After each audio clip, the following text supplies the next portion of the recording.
nabiyyana Muhammadan abduhu wa rasuluhu la nabiyya ba'dah amma ba'du. Hadirin hadirat muslimin muslimat, jamaah Hikal itu dan jamaah Fresh itu yang dirahmati Allah. Karena lain itu yang berwajib puji dan syukur yang berserah kepada Allah dan Yang Maha Esa dan berkuasa. Di pasang wadanya kepada adanya khususnya kata kunama urung lakau dan urung binyawa dalam keadaan sehat walafiat. Sehat jarawa sehat hati Allah negeri katruhan hajat. Hajat itu punya cara ni yang kegunan itu baru. Hajat di kamu piprek itu baru. Maka hajat saban-saban. Alhamdulillah insyaAllah itu kau dalam rakan tinggal dua. Maka oleh karenanya sehingga dia punya puji syukur kepada Allah dan Yang Maha Pengasih dan Maha Penyayang. Ini sayang kerana mungkin ini kasih kerana beda nyajam ini kasih yang putih anak dia udah harga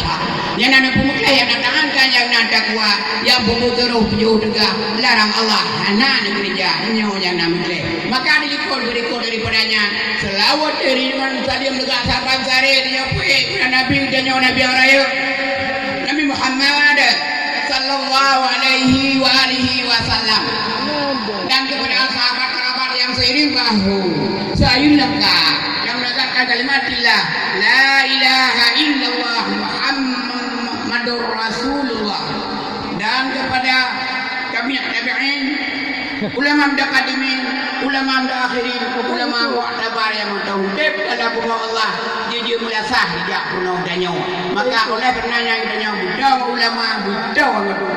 kena gepegah ni gore-gore ulama gepegah sebagai lampu tuku sebagai daya danyo menyodawan ulama ngadu dulu bungu berjaya lagi yo pakai kerja udah ada jaya dah alhamdulillah ni semua alhamdulillah Allah yang kita nyoba baik dukung pengen begitu hanjir benar dah galak dan kita sayang dukung baik kita kun leu yang kun ya bang perlelangan yang kita mau bilang perlelang yang kita mau padi perlelang kun yang kita payobu perlelang dukung dan rumah deh hanjir benar dari rumah deh itu kayu dukung ini dah tapi dukung ibu dia walaupun dukung berdaya beri balik orang yang melihat dan melihat mak ayah muda guyup melihat dalam agama dilikut dari pertanyaan yang pun pondar yang hormat dan yang mulia Bapak Kecil dari orang Bijeng selaku pimpinan rakyat desa yang mulia dan Abu Imum selaku Pulau Balung bulan puasa dan kepada saudara yang tulis saudara wanita dan kepada ketua dusun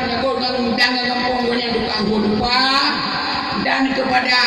bendahara hijau belanja batonya di sana gada ketuanya dan kepada tua hijau walapan menawar melawan doanya yang rendah